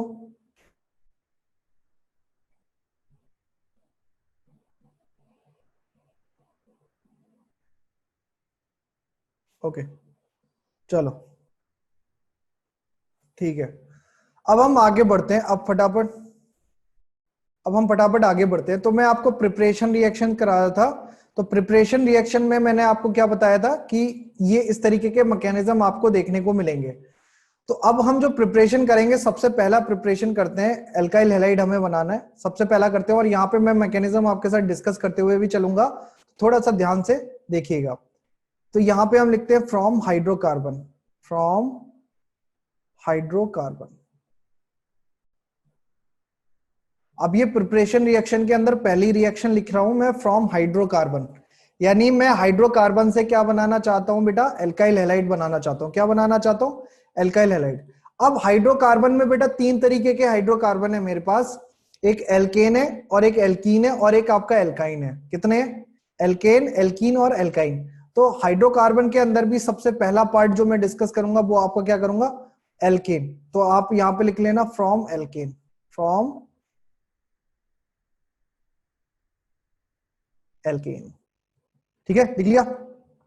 तो यहां पे हम क्या कर देते हैं? डायरेक्ट हेलोजनेशन करा देते हैं। अब इसका जो हेलोजनेशन कराने का जो तरीका है वो हम क्या करा देते हैं बेटा? इसको सनलाइट की प्रेजेंस में करा देते हैं। किसकी प्रेजेंस में? सनलाइट की प्रेजेंस में रिएक्शन करा देते हैं। तो हम इस रिएक्शन में होता क्या है, पहले मैं एक एग्जांपल लिख देता हूं, उसके बाद इसकी डिटेल लिख दूंगा आपके साथ। सबसे पहले हमारे पास कोई मिथेन है, मतलब कोई हाइड्रोकार्बन है। सपोज करो मैंने सबसे छोटा हाइड्रोकार्बन लिया मिथेन, ये आपका क्या है? मिथेन। और इसकी रिएक्शन मैं करा रहा हूं किसके साथ? किसी भी हेलोजन के साथ रिएक्शन करा रहा हूं, X2 के साथ। और यहां पे मैंने क्या लिया हुआ है? आपका सनलाइट ले लिया। क्या ले लिया? सनलाइट। या जिसको मैं रिप्रेजेंट कर सकता हूं किसके साथ? एच न्यू के साथ। एच न्यू का मतलब है, आपने एटॉमिक स्ट्रक्चर में पढ़ा होगा, फोटोन की एनर्जी, ये पढ़ा होगा आपने। ठीक है, तो यहां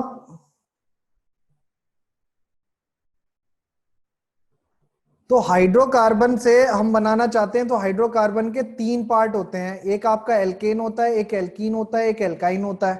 तो हम जो सबसे पहली प्रिपरेशन रिएक्शन लिख रहे हैं वो कहां से लिख रहे हैं? वो प्रिपरेशन रिएक्शन लिख रहे हैं हम किससे? एल्केन से। तो एल्केन के अंदर हम क्या करेंगे? अब तुम खुद सोचो कि ये आपका जो हाइड्रोकार्बन है इसके चारों बॉन्ड बने हुए हैं और इसमें आपको क्लोरीन लगाना है, तो आप कौन सी रिएक्शन करोगे? एडिशन, सब्स्टिट्यूशन, एलिमिनेशन, किस तरीके की रिएक्शन करोगे? बताओ जल्दी से, कोई दिमाग में कुछ आ रहा हो जल्दी से बताओ। एडिशन, एलिमिनेशन, सब्स्टिट्यूशन, कौन सी रिएक्शंस करोगे इसके अंदर? तो बेटा क्योंकि ये आपका सैचुरेटेड कंपाउंड है और सैचुरेटेड कंपाउंड से ही आपको एक नया सैचुरेटेड कंपाउंड बनाना है, तो इसके अंदर हमारे कौन सी रिएक्शन होगी? आपकी सब्स्टिट्यूशन रिएक्शन होगी। कौन सी होगी? सब्स्टिट्यूशन रिएक्शन होगी। इतना आ गया समझ में? कौन सी रिएक्शन होगी यहाँ पे? सब्स्टिट्यूशन रिएक्शन होगी। ओके, हाँ, H को रिप्लेस कर देंगे किससे? X से। तो हमें यही करना है इस पूरी रिएक्शन के अंदर, हमें H को रिप्लेस करना है X से। तो हमने क्या करा, बहुत ध्यान से सुनना है यहाँ पे, कि पहले स्टेप में हमारा क्या होगा? एक स्टेप में हमारा क्या होगा कि सनलाइट के नीचे एच न्यू लिखा है। न्यू का मतलब होता है, आपको फ्रीक्वेंसी पता है ना? एच न्यू, ये फोटोन की एनर्जी होती है। इसको इस तरीके से लिख देते हैं सनलाइट को। तो पहले स्टेप में आपको क्या बनेगा? ये कार्बन जो है, यहाँ पे हाइड्रोजन लगा हुआ है, यहाँ लगा हुआ है, यहाँ लगा हुआ है, एक हेलोजन यहाँ आ गया। उसके बाद अगले स्टेप में क्या हो जाएगा? यही आपका फिर से रिएक्ट करेगा X2H न्यू के साथ। तो आपको क्या बन जाएगा? दो हेलोजन आ जाएंगे, दो हाइड्रोजन हट जाएंगे। फिर आपका क्या हो जाएगा? एक और आ जाएगी रिएक्शन X2H न्यू के साथ, तो तीनों हाइड्रोजन हट जाएंगे, तीन हाइड्रोजन हट जाएंगे और इसकी जगह पे तीन हेलोजन लग जाएंगे। और अगले उसमें क्या हो जाएगा? X2 आ जाएगा, किसके साथ? H न्यू के साथ है, तो चारों आपके क्या हट जाएंगे? हट जाएंगे। ओके, तो ये जो रिएक्शन है हमने कराई है, ये आपकी क्या हो गई, कंटिन्यूअस रिएक्शन है, सीरीज रिएक्शन है, जहां पे क्या हो रहा है, कंटिन्यूअस सब्स्टिट्यूशन हो रहा है। क्या हो रहा है, कंटिन्यूअस सब्स्टिट्यूशन हो रहा है।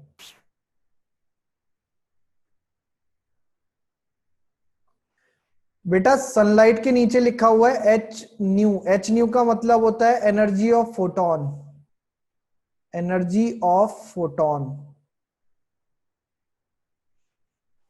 ठीक है। अब आप कह रहे हो बेटा CCl4, तो CCl4 यूज करते हैं विदाउट सनलाइट, विदाउट सनलाइट। तो यानी अगर मैं यहां पे लिख रहा हूं Br2, तो या ये तो एच न्यू के साथ लूंगा या फिर CCl4 के साथ लूंगा। ठीक है, आई बात समझ में?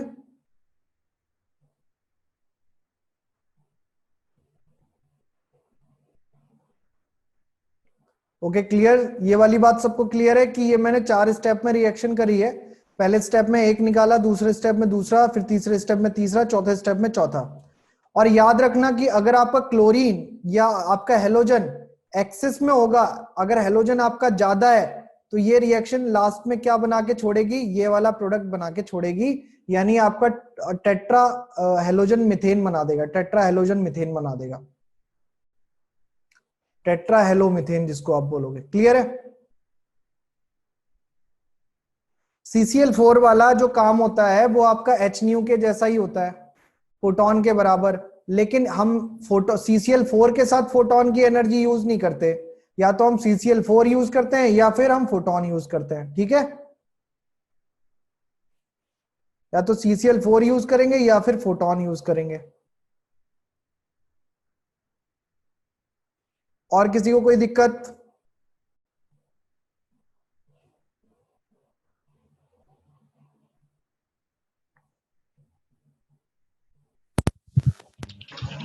हेलो हाँ जी बोलो। सर, इसमें जैसे आपने बोला CCl4 नहीं लेंगे, बट आपने बोला कि जो आपने रिएक्शन अभी कराया उसमें हम कोई भी हेलोजन लेंगे, तो यहाँ हेलोजन की क्लोरीन भी तो हो सकता है ना? हाँ हाँ, तो मैंने तो अभी केवल हेलोजन से कराई है ना reaction actually. Yes sir, but आपने बोला कि हम उसे सनलाइट के साथ CCl4 में कन्वर्ट नहीं कर सकते। नहीं नहीं बेटा, कन्वर्ट करना अलग चीज है। आप कह रहे हो ना CCl4 की भी रिएक्शन ऐसी ही होती है, किसी ने कहा था। Yes sir. तो मैं आपको ये बोल रहा था कि CCl4 की रिएक्शन में क्या होता है कि CCl4 और Hnu यानी फोटोन की एनर्जी दोनों का जो फंक्शन है वो आपका सेम होता है। Hnu का भी फंक्शन सेम होता है और CCl4 का भी फंक्शन सेम होता है। तो दोनों को एक साथ यूज नहीं करते रिएक्शन के अंदर। या तो आप क्लोरीन के साथ CCl4 यूज करो, ब्रोमीन के साथ CCl4 यूज करो, या क्लोरीन ब्रोमीन के साथ आप सनलाइट यूज करो, दोनों को एक साथ यूज नहीं। Okay okay sir. Done. Yes sir. ठीक है ओके। और किसी को कुछ पूछना है, डाउट इसमें?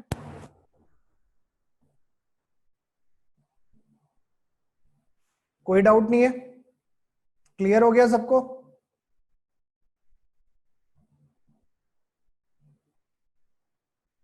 अब इसका ना एक जनरल रिएक्शन लिख लेते हैं ताकि आपको एंड प्रोडक्ट भी पता चले। देखो सपोज करो कि मेरे पास मिथेन है वही, और इसकी रिएक्शन मैं क्लोरीन से करा रहा हूं in the presence of sunlight. अब आपको देखो क्या प्रोडक्ट बनेगा। आपका एक प्रोडक्ट बनेगा CH3Cl, दूसरा प्रोडक्ट बनेगा CH2Cl2, तीसरा प्रोडक्ट बनेगा CHCl3, चौथा प्रोडक्ट आपका बनेगा CCl4। आ रहा है समझ में? हाँ या ना? और हर जगह क्या होगा, यहां पे HCl निकलेगा, यहां पे भी HCl निकलेगा, यहां पे भी HCl माइनस होगा, और यहां पे भी आपका क्या होगा, HCl माइनस होगा। तो जैसे जैसे देखो आप आगे बढ़ते जाओगे, वैसे वैसे बेटा क्या होता जाएगा, एक एक हाइड्रोजन क्या होता जाएगा, रिमूव होता जाएगा, और इसकी जगह पे आपका हेलोजन सब्स्टिट्यूट हो जाएगा। और ये जो आपकी एडिशन रिएक्शन है, इसको हम बोलते हैं बेटा कौन सी addition reaction? Free radical addition reaction. इस मैकेनिज्म का याद रखना, इसको हम क्या बोलते हैं, फ्री रेडिकल सब्स्टिट्यूशन रिएक्शन।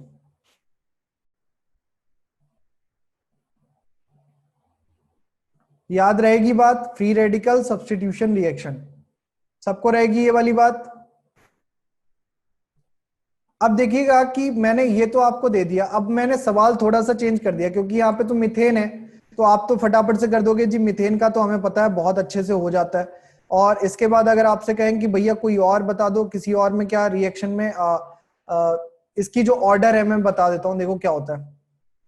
अगर मैं यहाँ पे हेलोजन के ऑर्डर बोलूं और हेलोजन में हेलोजनेशन कराने का जो तरीका होगा, उसमें सबसे तेजी से जो हेलोजनेशन कराता है वो कराता है फ्लोरीन। सबसे तेजी से हेलोजनेशन कौन कराएगा? फ्लोरीन। अगर मैं Cl2 की जगह पे F2 यूज कर लूं तो रिएक्शन हाईली वॉलेंट रिएक्शन हो जाती है, हाईली एक्सोथर्मिक रिएक्शन हो जाती है, जो कंट्रोल करना क्या होती है? मुश्किल होती है। बात समझ में आ रही है? तो फ्लोरीन के साथ रिएक्शन अगर आपको करानी है तो हम इस तरीके से फ्लोरीन से रिएक्शन कभी भी नहीं कराते। क्यों? क्योंकि हमसे ये रिएक्शन कंट्रोल नहीं होती। इस रिएक्शन में एनर्जी आपकी क्या होती है? बहुत ज्यादा रिलीज होती है। तो याद रखना कि सबसे ज्यादा हेलोजनेशन कौन कराएगा? फ्लोरीन कराएगा। फिर कौन कराएगा? क्लोरीन कराएगा। फिर आपका Br2, फिर आपका I2। तो ये आपका हेलोजनेशन का ऑर्डर है।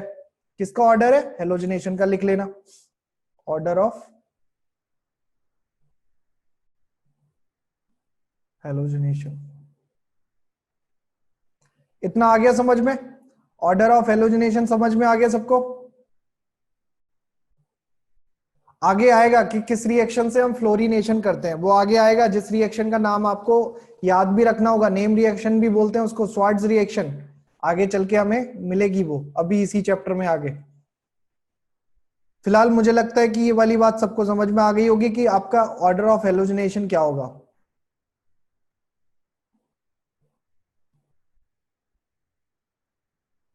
ठीक है, अब इसके बाद आगे बढ़ते हैं। इसके बाद देखते हैं क्या होगा। एक और बात कि सपोज करो कि मेरे पास कंपाउंड कुछ इस तरीके का दिया हुआ है, CH3, CH2, CH3। अरे यार मजा नहीं आया इसमें।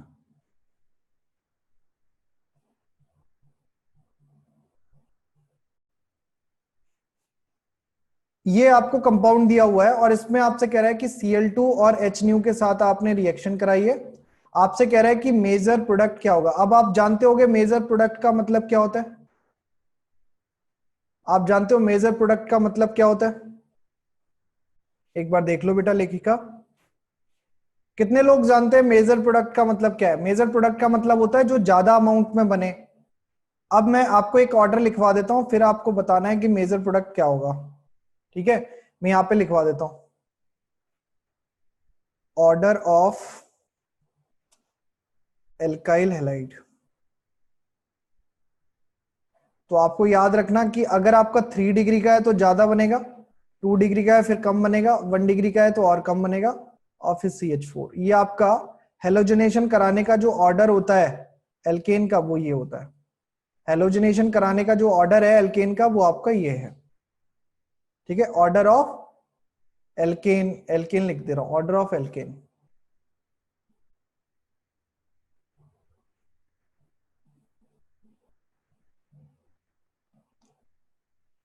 ठीक है, तो अगर आपका 3 डिग्री एल्केन है, 3 डिग्री हाइड्रोकार्बन है, तो उसके अंदर हेलोजनेशन जल्दी होगा, फिर 2 डिग्री, फिर 1 डिग्री, फिर CH4।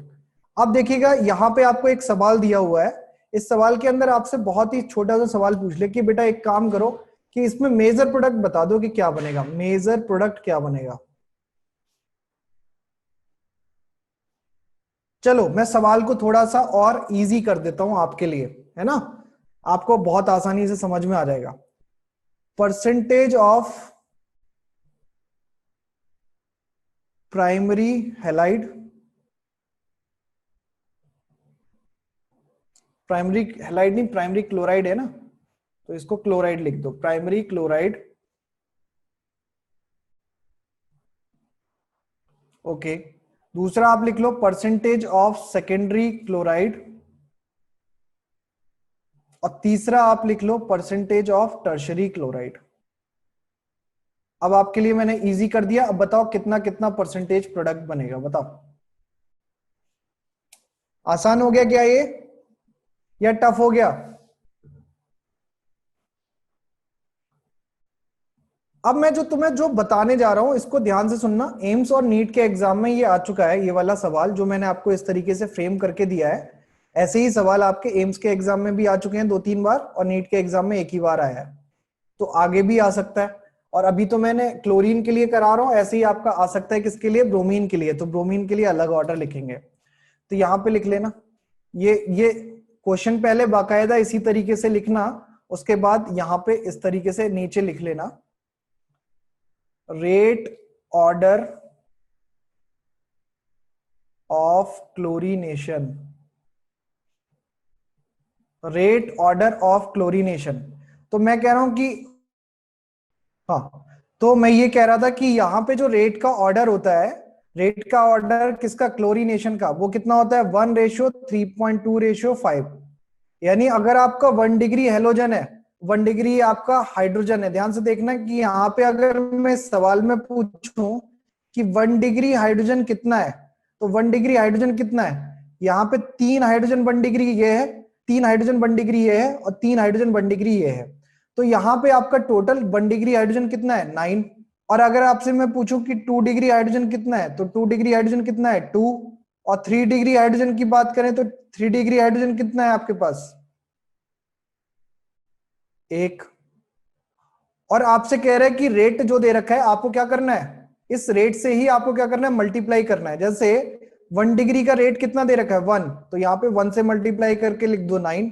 2 डिग्री का रेट कितना दे रखा है 3.2, तो इससे मल्टीप्लाई करके लिख दो 6.4। और 3 डिग्री का रेट कितना दे रखा है 5, तो यहाँ पे रख दो 5। अब आप यहां से कंपैरिजन करो कि बेटा देखो कि 1 डिग्री वाले का रेट ज्यादा आ रहा है कि 3 डिग्री वाले का रेट ज्यादा आ रहा है। तो आप बताओ 1 डिग्री का रेट ज्यादा है कि 3 डिग्री का रेट ज्यादा है। यहाँ पे आपको क्या मिलेगा, 1 डिग्री का रेट ज्यादा है। क्यों, क्योंकि 1 डिग्री के नंबर ज्यादा है, 1 डिग्री के हाइड्रोजन हमारे पास ज्यादा है। तो आपसे अगर पूछेगा कि ओवरऑल परसेंटेज, आपसे पूछ भी रहा है ना क्वेश्चन में, देखो परसेंटेज ऑफ प्राइमरी क्लोराइड, तो प्राइमरी क्लोराइड की परसेंटेज कैसे निकालोगे, तो प्राइमरी है कितना 9, टोटल कितना होगा, इन तीनों को आप ऐड कर लो, 9 6 15, 15 5 20, और 20 20.4, ये हो गया। तो ये आपका क्या हो जाएगा 9 डिवाइडेड बाय 20.4 इंटू 100। अच्छा सुनो, क्या समझ नहीं आया मैं बता देता हूं आपको। रेट के बारे में पता है ना, रेट का मतलब क्या होता है, रेट का मतलब होता है कि कितनी तेजी से रिएक्शन हो रही है। अगर आपके पास 1 डिग्री हाइड्रोजन है तो उस पे जो रिएक्शन होगी सब्स्टिट्यूशन की, वो मान लेते हैं कि 1 स्पीड से होती है, 1 किलोमीटर पर सेकंड की स्पीड से। तो 2 डिग्री में कितने से होगी 3.2 से होगी, और 3 डिग्री में कितने से होगी 5 से होगी। तो सबसे ज्यादा रेट किसका होगा, रिएक्शन करने का रेट किसका होगा सबसे ज्यादा, बताओ।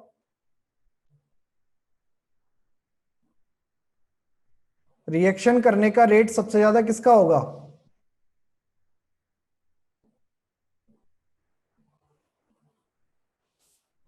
यहाँ पे इसको भूल जाओ, यहाँ पे देखो, इसको देखो, इसमें देखो कि रिएक्शन करने का रेट सबसे ज्यादा किसका होगा 3 डिग्री का। 3 डिग्री में आपका क्या हो रहा है, 3 डिग्री का आपका रेट कितना दे रखा है 5 है, इसके रेशियो में कितना है 5 गुना है, 1 डिग्री के रेशियो में कितना दे रखा है 5 गुना है। बेटा ये स्टैंडर्ड है, ये आपको याद करना पड़ेगा, ये जो रेट का ऑर्डर लिखवाया मैंने ये आपको याद करना पड़ेगा। ओके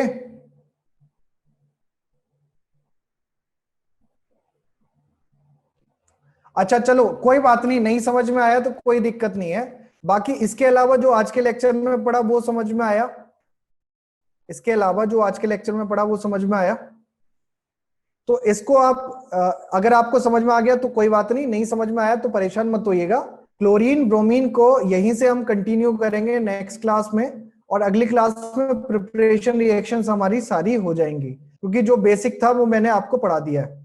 1 डिग्री के हाइड्रोजन आपके काउंट करो ना, 9 कैसे हैं, यहाँ पे 3 हाइड्रोजन है, ये 1 डिग्री का है, यहाँ पे 3 हाइड्रोजन है, ये भी 1 डिग्री का है, यहाँ पे 3 हाइड्रोजन है, ये भी 1 डिग्री का है। तो टोटल कितने हो गए,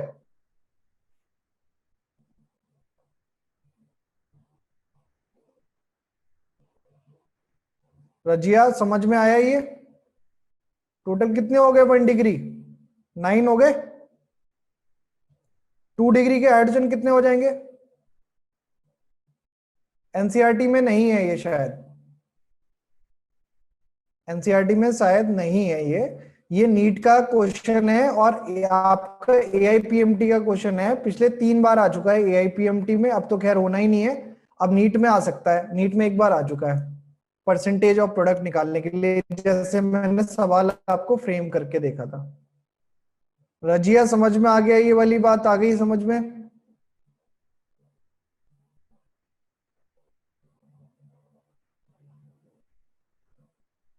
ठीक है, नहीं आई तो कोई बात नहीं, आप परेशान मत हो, इसको हम कल कंटिन्यू करेंगे। कल मैं आपको ये वाली चीज डिटेल में समझाऊंगा, क्योंकि ब्रोमीन भी समझाना है मुझे। ठीक है, अगली क्लास में हम कर लेंगे इसको।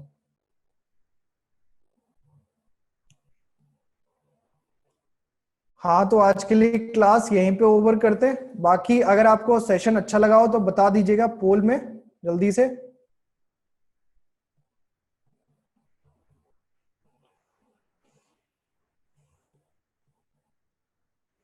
बेटा एनसीईआरटी अगर आप पढ़ोगे खोलोगे तो मिल जाएगा एल्काइल हैलाइड टॉपिक।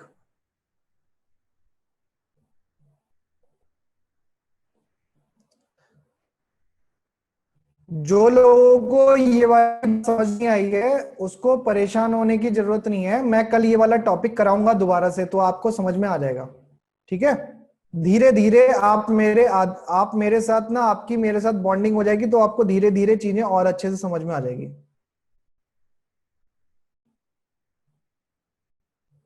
ये चैप्टर है आपकी सेकंड बुक होगी ना केमिस्ट्री की, उसमें पहला चैप्टर है हेलोजन डेरिवेटिव। सेकंड बुक है उसमें आपका पहला चैप्टर है।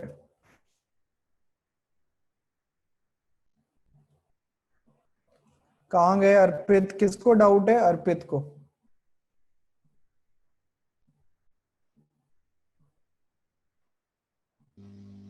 Hello sir. हाँ जी पूछो। सर मतलब मैं 11th में मेरी ऑर्गेनिक मतलब हमारे स्कूल में ऐसे जैसे तैसे हो गई थी, तो मतलब अभी थोड़ा ना मुझे कंफ्यूजन हो रहा है। तो ऐसे 11th के कौन से पार्ट है मतलब ऐसे रिवाइज करने चाहिए जैसे 12th में इम्पोर्टेंट है वैसे?